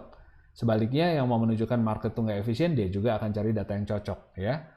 Nah, ini sebagai contoh, small firm effect yang sempat sangat populer di literatur, ya, bahwa perusahaan-perusahaan kecil ini menghasilkan return yang tinggi, ini sempat populer, tapi kemudian menghilang dari literatur. Artinya fenomena tersebut berkurang, ya, mungkin returnnya menjadi normal kembali setelah sekian waktu. Ya, jadi kalau mau tahu itu betul apa enggak, mungkin kita harus melakukan pengujian out of sample data. Jadi jangan pakai perusahaan-perusahaan saham-saham yang memang menghasilkan kesimpulan tersebut. Ya, kalau pakai data tersebut memang betul mungkin kesimpulannya seperti itu. Perusahaan kecil punya return yang lebih bagus. Coba dites dengan data-data di luar sampel yang masih berlaku nggak? Harusnya begitu ya. Kalau nggak berlaku mungkin itu yang kita sebut data mining, ya berarti ngoprek-ngoprek data sampai ketemu pola, padahal itu tidak bisa di-generalisir, ya. Namun demikian, tetap saja ada real puzzle yang belum dapat dijelaskan, ya. Value stocks, ya. Value stocks itu artinya perusahaan-perusahaan saham yang punya low PE, high book to market dan harga-harga yang depressed, harga-harga yang relatif murah, ini secara konsisten memberikan return yang lebih tinggi dibandingkan growth stocks atau glamour stocks. Ya, jadi kalau percaya, wah masa depan itu Google itu termasuk glamour ya. Tapi value stocks itu yang mungkin perusahaan-perusahaan yang punya fundamental bagus, tapi harganya masih murah sekarang. Ya, itu yang kita sebut value stocks. Itu secara konsisten memberikan return lebih tinggi. Jadi ini memang real puzzle, ini bukan hasil data snooping, bukan. Ini di berbagai market, di berbagai periode sudah dilihat ya, memang betul yang namanya value stock ini memberikan return lebih bagus daripada glamour stock. Ya. Nah, sekarang kita lihat apakah hal tersebut juga berlaku untuk data yang bukan non cross section tapi yang over the time ya. Jadi yang kita bicara data longitudinal ya. Jadi bukan cross section, bukan di satu waktu mempelajari banyak saham, tapi mungkin beberapa saham sepanjang beberapa periode, begitu ya. Nah, anomali ya sepanjang beberapa waktu ternyata cenderung menghilang. Nah, ini yang menarik ya. Jadi setelah beberapa waktu anomali yang tadinya ada itu cenderung hilang. Kenapa? Karena sifatnya memang self-destructing. Jadi kalau saham yang memang kita bilang, wow ini underpriced, ya itu akan mengundang orang lain untuk membeli. Dan karena banyak yang membeli, ya jadi nggak jadi underpriced lagi kan. Simple ya, jadi self-destructing. Jurusnya tadi ya, formula mencari saham-saham yang underpriced tadi jadi self-destructing. Jadi studi yang pertama, Chardia Subra Manyem dan Tong menemukan bahwa pola sebelum tahun 1993 ya itu anomalinya sudah menghilang ya, kecuali yang book to market effect. Nah, kemudian studi lain dari McLean and Pointif ini ya, dia melihat ada 80 prediktor dari abnormal return. Ada 80 nih. Dan mereka lihat temuan ini kapan dipublikasikan secara ilmiah, ya. Lalu mereka bandingkan ya abnormal return sebelum karakteristik tersebut, prediktor tersebut dipublikasikan dan sesudah dipublikasikan secara ilmiah. Ternyata abnormal return-nya jadi turun. Ya, ini make sense karena jadi banyak yang tahu. Oh, kalau kita beli yang model begini, ini akan menghasilkan abnormal return. Ya wajar ya setelah dipublikasi secara ilmiah. Dan ternyata karena banyak yang memanfaatkannya, dengan demikian harganya juga akan terkoreksi ya, jadi akan ikut naik atau turun. Ya, jadi kalau direkomendasikan ini underprice ya semua jadi ikut beli dan harganya nggak jadi underprice lagi gitu, sehingga keuntungannya itu turun sampai 35%. Kalau dulu sebelum dipublikasi rata-rata abnormal return-nya mencapai 5%, setelah publikasi itu menjadi hanya 3,25%. Jadi turunnya cukup banyak ya. Jadi kesimpulannya semua jurus-jurus boleh dikatakan tadi yang memanfaatkan mispricing atau inefisiensi di market itu seiring dengan waktu akan hilang, memudar ya. Jadi self-destructing ya. Dan terakhir saya akan bahas tentang bubbles dan market efficiency ya. Ini juga distorsi harga. Kadang-kadang harga-harga itu tidak merujuk sama sekali pada realitas. Mania tulip di abad 17 itu harga tulip menjadi bubble ya dan menjadi nilainya sangat nggak masuk akal ya, mencapai satu bibit tulip itu mencapai beberapa kali pendapatan setahun buruh. Bayangin aja satu pohon tulip, nggak masuk akal. Kemudian ini ada yang lain ya, South Sea Bubble, .com boom, housing bubble, ini silih berganti ya, kripto gitu ya. Itu masih banyak ya yang sering terjadi di berbagai market, tidak hanya di pasar saham. Ya, jadi dalam periode yang stabil, investor itu akan mengekstrapolasi stabilitas tersebut ke masa depan dan menjadi lebih berani mengambil risiko. Ya, pada saat misalnya market masih stabil, kita lihat, wah, harga-harga .com nih, perusahaan .com lagi bagus. Jadi semua orang pada beli gitu ya. Nah, akibatnya risk premium menurun ya. Harga aset naik dan menjadi self-fulfilling cycle. Ya, jadi orang akan melihat, ini harganya naik loh. Bulan lalu naik, orang lain beli. Nah, karena banyak yang beli, ikut naik. Karena kenaikan tersebut akan memicu pembeli berikutnya. Dengan demikian harganya akan terdorong naik lagi. Ya, seperti spiral. Kenaikan harga sekarang memicu demand bulan depan. Sehingga harga bulan depan naik lagi dan seterusnya sampai terjadi bubble ke tingkat harga yang nggak masuk akal ya. Namun pada akhirnya pricing dan risk taking menjadi berlebihan dan akhirnya bubble-nya pecah. Ini cerita klasik ya, sering terjadi ya. Bubble itu akhirnya pecah. Akhirnya orang sadar ini harganya nggak rasional. Nah, jadi ironisnya periode awal yang justru menimbulkan perilaku yang menghasilkan instabilitas, justru itu stabilitas di awal itulah ya. Karena orang betul tuh naik semua, itu yang memicu instability pada akhirnya karena terlalu banyak orang yang membeli di harga yang berani lebih tinggi. Nah, hal ini sangat sulit dideteksi ya, kapan terjadinya bubble. Karena bubble itu hanya menjadi jelas kalau dilihat ke belakang, in retrospect ya. Kalau udah in retrospect artinya sudah terjadi. Selama bubble-nya masih terjadi, semua price run up, kenaikan harga yang secara cepat itu selalu tampaknya punya alasan rasional. Ya, coba Anda lihat berita-berita pada saat terjadinya bubble ya, semua punya cerita yang bagus kenapa ini terjadi dan ini berbeda, selalu ceritanya begitu ya, ini berbeda dari bubble yang lain, ini berbeda dari bubble yang lain, padahal ujung-ujungnya selalu sama ya, ceritanya akhirnya pecah. Nah, apakah ini market efficiency? Ya jelas, ini menyimpang dari nilai sesungguhnya. Ini adalah betul-betul from time to time market menunjukkan ada yang namanya inefisiensi pada tingkat yang sistematik ya, yang sangat besar begitu ya, yang sangat masif bisa terjadi inefisiensi. Begitu ya. Jadi kalau ditanya apakah market efisien, ya jangka pendek tadi ada momentum, tapi itu akan reverse lagi. Kemudian ada yang namanya prediktor ya, apakah semi strong gitu ya. Ternyata ada yang namanya anomali, ya anomali yang memang memberikan abnormal return di atas fair return ya, return yang wajar yang dihitung berdasarkan konvensional ya, model-model risk adjustment yang konvensional seperti CAPM. Bagian terakhir, kita akan melihat apakah mutual fund itu memberikan manfaat ya, dan analis juga memberikan manfaat, punya kinerja yang mampu memberikan return lebih baik daripada investasi pasif. Kita mulai dengan stock analis ya. Apakah hasil analisis mereka itu ada gunanya? Beberapa studi menunjukkan bahwa stock analis dapat memberikan value, jadi ada gunanya ya. Tapi alasannya ambigu. Apakah betul-betul mereka bisa memberikan informasi baru yang bermanfaat, atau karena rekomendasi mereka menyebabkan orang jadi ikut-ikutan?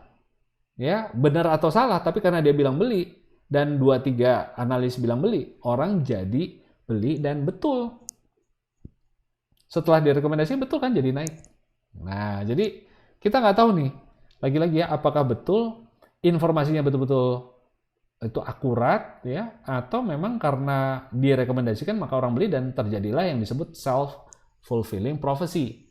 Ya, prediksi yang digenapi sendiri ya, karena memang kita percaya dengan statementnya para analis. Jadi ternyata analis itu cenderung terlalu positif terhadap prospek perusahaan. Jadi kalau rekomendasi mereka itu 1 itu strong buy dan 5 itu strong sell, rata-rata rekomendasi mereka menurut sebuah studi adalah 2,04, artinya suruh beli ya, suruh buy begitu ya. Nah, ini studinya dari 5.600 perusahaan. Jadi memang ada kecenderungan mereka merekomendasikan untuk buy ya beberapa stok.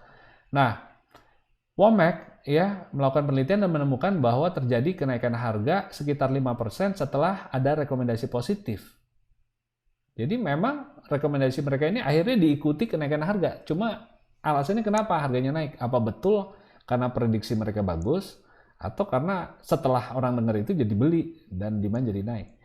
Dan datanya turun 11% setelah adanya rekomendasi negatif ya. Jadi bisa saja informasi yang bagus atau karena ada tekanan jual atau beli akibat rekomendasi. Nah, Womack menegaskan bahwa dampaknya itu permanen sehingga dia menyimpulkan bahwa analis memang menyingkapkan informasi baru. Ya, mereka Womack itu melihat, loh, ternyata efek seperti ini itu permanen. Dan menurut kesimpulan dia, ini bukan hanya karena rekomendasinya, tapi karena memang para analis itu punya informasi baru. Jadi somewhat ada value-nya ya, stock analysis itu. Studi Jagadish, Kim, Krisha, dan Lee menemukan bahwa perubahan rekomendasi itu mengakibatkan perubahan harga. Namun tingkat konsensus rekomendasi tidak bisa dijadikan prediktor kinerja saham. Studi lain juga menunjukkan bahwa konsensus rekomendasi menunjukkan bahwa performance perusahaan-perusahaan yang direkomendasikan favorable itu akan lebih bagus daripada kinerja perusahaan-perusahaan yang rekomendasinya nggak favorable ya, jadi nggak positif gitu ya. Jadi memang apa yang dikatakan analis ini akan mempengaruhi kinerja ya. Meskipun analisis dari para analis tadi memang memberikan informational value, namun trading cost yang meningkat ya akibat strategi mengikuti rekomendasi analisis tadi bisa menghapus potensi keuntungan dari rekomendasi mereka tersebut. Jadi maksudnya gimana nih? Kalau mereka bilang beli saham A terus kita ikuti, ya itu berarti ada transaction cost, ada fee komisi untuk broker pada saat beli. Tahu-tahu mereka bilang 2 bulan kemudian jual, terus kita lepas. Nggak lama kemudian mereka bilang beli lagi, terus kita beli lagi. Nah, transaction cost yang timbul itu bisa menghapus keuntungan dari rekomendasi mereka. Ya, jadi itu kalau dibilang apa saya sebaiknya ikuti analis saja, hati-hati ya, karena kenyataannya ya mereka juga bisa berubah arah tiba-tiba begitu ya. Nah, itu tadi tentang analis. Bagaimana dengan fund manager? Bagaimana dengan fund manager? Secara sepintas, itu data-data menunjukkan bahwa managed fund tidak punya kinerja di atas indeks. Malah justru 1% di bawah indeks. Ya, jadi Anda lihat di sini ya. Ternyata managed fund itu yang abu-abu itu biasanya di bawah indeks. Ya, returnnya di bawah indeks nih. Banyak periode dia ada di bawah indeks. Returnnya lebih jelek daripada indeks ya, dan sekitar 1%. Dan 1% ini biasanya adalah tepat ya sejumlah management fee mereka. Jadi dengan kata lain, secara rata-rata mereka hanya menghasilkan indeks sesuai rate of return yang dihasilkan indeks, tapi dipotong biaya manajemennya 1-2%. Nah, kalau bicara rata-rata tentu ada yang outperform, ada yang underperform. Nah, pertanyaannya apakah yang outperform, ya yang di atas rata-rata itu punya skill atau kebetulan? Jadi ini ada juga penelitian lain yang pengen lihat ya, fund manager itu bisa nggak sih menghasilkan abnormal return? Jadi mereka lihat ya, yang tadinya top performance, ya top half, bagaimana performance mereka di periode berikut. Kalau lihat di sini, berapakah dari mereka yang di periode awal top half tetap ada di top half, itu ada 65%. Oh, kelihatannya memang punya skill ya. Dan yang turun ke bottom half di periode berikutnya hanya 35%. Dan mereka yang di bottom half ternyata yang beralih menjadi top half itu hanya 35%, sebagian besar stay di bottom half. Jadi studi di tahun 70 ini seolah-olah para manajer yang outperform ini akan outperform lagi. Jadi memang mereka punya skill, bukan kebetulan gitu. Tapi ketika dites lagi dengan data di tahun 1980-an, ternyata ini jauh berkurang. Yang tadinya top half itu hanya tinggal setengahnya yang di top half. Ya, hampir setengahnya pindah ke bottom half. Yang tadinya di bottom juga pada pindah ke top ya. Jadi 47% yang tadinya di bottom, hampir setengahnya pindah ke top. Jadi ini mereka kelihatannya kalau di periode yang kedua ini mujur ya, ini bukan punya skill ya. Nah ini yang perlu kita lihat. Nah studi dari ini profesor saya kebetulan Mark Carhart ya menunjukkan bahwa kinerja yang tadinya bagus ya setelah beberapa tahun itu akhirnya menjadi rata-rata. Kinerja yang tadinya paling jelek di bawah itu juga secara bertahap itu akan menuju rata-rata.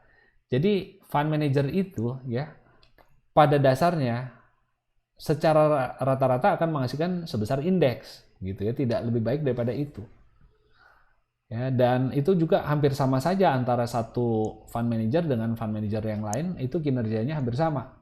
Jadi dengan kata lain yang disebut outperforming ya, mereka yang outperform itu kemungkinan hanya mujur gitu ya. Nah, jadi seperti itu ya dalam periode 45 sampai 64 ya. Kalau kita mau memasukkan faktor risiko, kita perlu benchmark yang lebih bagus daripada S&P 500 ya kalau kita bicara data Amerika. Ya. Dalam periode 45 sampai 64, saham-saham perusahaan kecil itu kinerjanya 4% di bawah S&P 500, alfanya minus 4. Tapi dalam periode lain 64 sampai 85, small stock itu kinerjanya justru 10% di atas S&P 500. Ya, nah ini kenapa bisa begitu? Karena umumnya mutual fund manager cenderung memilih banyak small stocks dibandingkan daripada yang ada di S&P 500. Jadi underperformance atau overperformance di atas ini, minus 4 atau 10 ini, sebenarnya lebih disebabkan karena style choice. Ya, karena banyaknya small stock. Bukan karena mereka punya keterampilan memilih saham yang baik atau yang buruk. Jadi di periode sini ya, small stock itu lagi jelek nih. Sementara di periode ini lagi bagus. Nah, terus kita lihat performance mutual fund juga mirip-mirip itu. Ternyata small stock index juga memberikan return yang sama. Ya, jadi itu lebih karena style mereka. Mereka banyak pilih perusahaan kecil. Ya, jadilah performance mereka mengikuti kinerja perusahaan-perusahaan kecil tadi. Jadi kalau dilihat benchmarknya jangan pakai S&P 500 ya, karena ini netral kan. Jadi performance management itu tidak dipengaruhi karena mereka memilih saham-saham yang bagus, tapi karena gayanya aja lebih banyak memilih yang kecil-kecil ya. Jadi returnnya berfluktuasi sesuai dengan gerakan saham tersebut ya yang dia pilih. Nah, conventional performance saat ini adalah 4-factor model yang terdiri dari 3 faktor dari Fama French model, ya, yaitu return dari market index, kemudian return portfolio berdasarkan size dan book market value ditambah dengan momentum factor. Ini yang keempat ya. Jadi Anda sudah berkali-kali dengar ya, Fama French 3-factor model itu ada market index, kemudian ada factor size, faktor book to market ratio, dan terakhir ditambah momentum factor ya.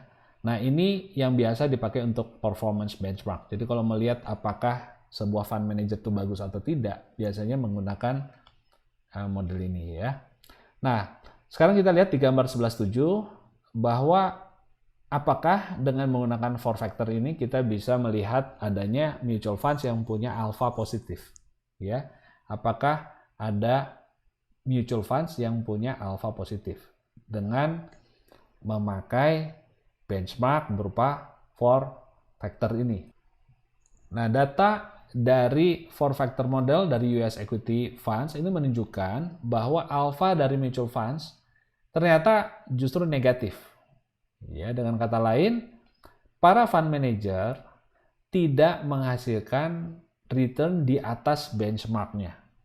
Ya, benchmarknya ini dihitung dengan memfaktorkan risiko menggunakan 4 faktor model tadi. Ya, sudah memperhitungkan size, sudah memperhitungkan book to market, dan keempat faktor tadi. Ternyata performance dari para equity fund manager ini di Amerika Serikat ya, rata-ratanya justru sedikit di bawah prediksi tadi ya, daripada benchmark yang seharusnya dicapai kalau menggunakan strategi pasif ya, artinya kita nggak memilih-milih saham. Baik, bukan hanya studi Evans tadi, tapi studi Fama dan French juga menunjukkan bahwa 4 factor alpha itu tadinya menunjukkan ada ya yang disebut positif alpha, tapi kalau sudah dipotong dengan V-nya itu menjadi negatif ya. Kalau diperhitungkan V-nya, jadi alfanya menjadi negatif. Wermers juga menemukan positif gross alpha, tetapi setelah dihitung netnya, dipotong V, itu juga kembali menjadi negatif. Jadi dengan kata lain ya, kalau kita menitipkan dana kita di fund manager, kita justru dibandingkan dengan risiko yang telah kita tanggung, ya kita mengalami sedikit performance di bawah dari yang seharusnya. Ya, karena kenapa? Karena kita membayar management fee. Ya, studi dari Carhart ya, ini profesor saya tadi ya, hanya sedikit sekali ya persistence kinerja di antara para fund manager ya. Nah, tapi sebaliknya Bolen dan Bose ini menemukan adanya performance resistant dalam jangka pendek ya. Tapi terlalu kecil ya untuk dapat menjustifikasi upaya mengejar fund dengan kinerja historical yang baik ya. Jadi keuntungan ya yang dihasilkan para fund manager, keuntungan abnormal ya di atas yang lain itu kalau kita kejar mereka ya, kita pindahin dananya ke situ, justru akhirnya habis ya, keuntungannya sama transaction cost. Persistensinya itu terlalu kecil untuk dapat dimanfaatkan oleh investor. Ya, ini contohnya datanya yang tadinya rankingnya tinggi ya di satu quarter, di ranking quarter berikutnya ternyata anjlok ya, performance-nya turun ke bawah. Sementara yang tadinya di bawah di satu kuartal ya, ini di periode kuartal berikutnya justru naik. Akhirnya semua hampir dapat rata-rata. Ya, akhirnya semua hampir dapat rata-rata ya. Ini tentu rata-ratanya 0 artinya alpha ya. Kita melihat alpha di atas yang seharusnya, di atas risk adjusted performance. Ya, jadi risk adjusted performance katakan harusnya 10%, ternyata nggak beda jauh dari 10% semua nih ya. Begitu kira-kira. Ya, jadi Anda lihat ya, alpha itu bisa dikatakan 0 ya. Jadi artinya mereka menyatakan bahwa mungkin saja para fund manager itu tadinya punya skill, tapi karena dia menghasilkan return bagus, maka itu akan menarik banyak dana baru masuk, sehingga biaya tambahan dan kompleksitas dari dana yang besar tersebut akan menekan alfa sampai menjadi nol. Ya karena ngurus duit 1 juta sama 10 triliun timnya beda gitu ya, lebih rumit. Akhirnya biayanya tinggi, keuntungan alfanya juga menjadi nol.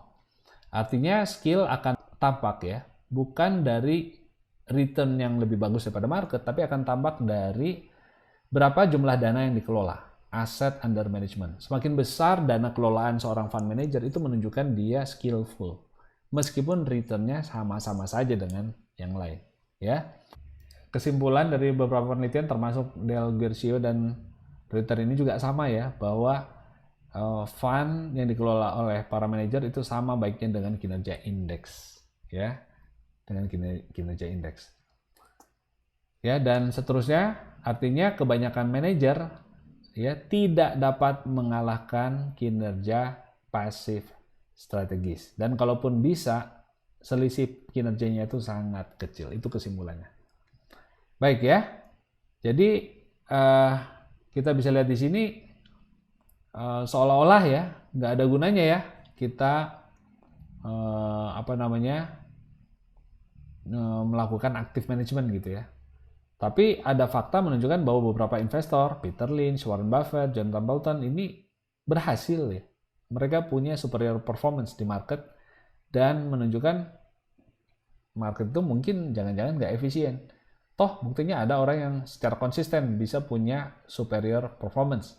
Ya, karena kalau market itu efisien, tentu semua akan punya rata-rata ya hampir sama saja dengan indeks return-nya. Penelitian lain yang sangat teliti dan mendalam ya, Kosowski, Timmerman, Warmers ini menyimpulkan bahwa kemampuan memilih saham dari sekelompok manajer minoritas, sangat sedikit ya orangnya yang mampu melakukan itu, ternyata cukup menutupi biaya mereka dan bahwa superior performance mereka itu bisa persisten, bisa bertahan. Ya, jadi studi di bidang ini kesimpulannya cenderung mengatakan fund manager itu performance-nya rata-rata, ya, indeks, tetapi ada beberapa yang mungkin superior dan sangat sedikit. Jadi pemenang Nobel ya Paul Samuelson itu mempelajari juga para tokoh terkemuka tadi, orang-orang ini menyimpulkan bahwa sangat banyak bukti yang menunjukkan bahwa tidak ada cara yang mudah untuk menjamin sukses di pasar sekuritas. Jadi dia buktikan market itu sebenarnya cukup efisien ya, tidak ada rahasia-rahasia khusus yang bisa dipakai sepanjang masa untuk menjadi jurus kaya dengan cepat gitu ya. Kurang lebih seperti itu. Jadi kesimpulan kita akan akhiri di sini, apakah market efisien? Doktrin yang terlalu kuat tentang market yang efisien bisa membuat investor lumpuh dan tidak mendorong riset lagi ke depan. Cara pandang yang ekstrim, terlalu percaya pada efficient market, tidak terlalu tepat. Terlalu banyak bukti empiris yang menunjukkan bahwa ada anomali di market, ya, sehingga harusnya mendorong research tentang underpriced securities. Apa sih yang menyebabkan beberapa saham memberikan return yang bagus alias underpriced? Namun data juga menunjukkan bahwa semua superior investment strategy tersebut harus dievaluasi dan diterapkan dengan hati-hati. Pasar itu selalu cukup kompetitif sehingga hanya superior insight atau informasi yang betul-betul unik, yang superior yang bisa menghasilkan keuntungan abnormal. Semua keuntungan, potensi keuntungan yang mudah diperoleh itu sudah diambil. Kita harus berasumsi demikian. Pada akhirnya, margin of superiority dari para profesional mungkin terlalu kecil untuk dapat dideteksi oleh para statistik ya. Ada yang ahli dan yang kurang ahli, selisihnya mungkin terlalu kecil untuk bisa terdeteksi oleh tools-tools statistik kita. Sebagai kesimpulan, market pada umumnya sangat efisien. Sekali lagi ya, kesimpulan kita, market pada umumnya sangat efisien. Tetapi akan ada reward yang menanti untuk mereka yang rajin, tekun, cerdas, dan kreatif, yang mungkin menemukan celah-celah inefisiensi di market sekuritas. Begitu ya, seperti itu. Baik, kita telah menyelesaikan kuliah hari ini dan ini adalah summary-nya. Nomor 1, penelitian statistik menunjukkan bahwa harga saham mendekati random walk. Acak ya, bisa naik atau turun tanpa dapat dikenali. Temuan ini dipakai sebagai bukti market efisiensi, di mana harga menggambarkan semua informasi yang tersedia. Hanya informasi baru yang bisa menggerakkan harga. Dan informasi baru tersebut bisa baik, bisa buruk. Jadi bisa positif, jadi negatif. Jadi kita tidak pernah bisa tahu harga itu akan naik atau turun. Ada 3 bentuk efficient market hypothesis. Weak form, artinya semua informasi dari past trading data sudah terrefleksi pada harga. Semi-strong, semua informasi publik sudah direfleksikan pada harga. Strong, semua informasi public dan private sudah direfleksikan pada harga. Yang ketiga, analisis teknikal fokus pada pola harga masa lalu dan proxy untuk tekanan jual beli di pasar, relative strength misalnya. Analisis fundamental sebaliknya fokus pada underlying value dari perusahaan. Karena keduanya berbasis informasi publik, maka tidak ada yang bisa menghasilkan excess profit kalau market ternyata beroperasi secara efisien. Pendukung MH mendorong passive strategy, buy and hold broad-based market index. Mereka tidak melakukan research dan tidak melakukan jual beli saham secara aktif. Kemudian event studies mempelajari dampak ekonomi dari event menggunakan abnormal return. Studi tersebut sering menunjukkan kebocoran informasi sebelum pengumuman event, sehingga insider memang dapat memanfaatkan akses informasi sehingga sampai batas tertentu dia bisa mendapatkan abnormal return. Yang keenam, penelitian empiris terhadap analisis teknikal tidak memberikan bukti bahwa cara teknikal ini bisa menghasilkan superior trading profit. Jadi nggak ada buktinya analisis teknikal menghasilkan superior trading profit. Satu kekecualian yang perlu dicatat ya tadi bahwa dalam jangka pendek memang ada yang disebut momentum strategi ya. Momentum based strategi ini bisa berhasil ya, tapi dalam jangka pendek dan juga mungkin sampai jangka menengah. Tapi ingat dalam jangka panjang tadi terjadi reversal begitu ya. Dan kita tidak tahu kapan terjadinya reversal tersebut. Jadi hati-hati ya kalau Anda mau menerapkan yang namanya momentum based. Ketujuh, beberapa anomali terkait analisis fundamental telah ditemukan, di antaranya PE effect, small firm effect, neglected firm effect, dan seterusnya. Apakah anomali tersebut mencerminkan market inefisiensi? Bisa saja. Atau sebenarnya itu mencerminkan risk premium yang belum kita pahami. Ini masih merupakan perdebatan. Ya, jadi apakah efisien atau nggak efisien? Dua-duanya bisa saja betul. Yang terakhir, secara umum, data kinerja dari dana yang dikelola secara profesional oleh para fund manager menunjukkan bahwa kinerja mereka itu rata-rata sama dengan indeks dan hanya sangat sedikit manajer yang bisa mengalahkan market. Demikian pelajaran kita tentang efficient market hypothesis. Semangat terus belajar dan sukses buat Anda sekalian.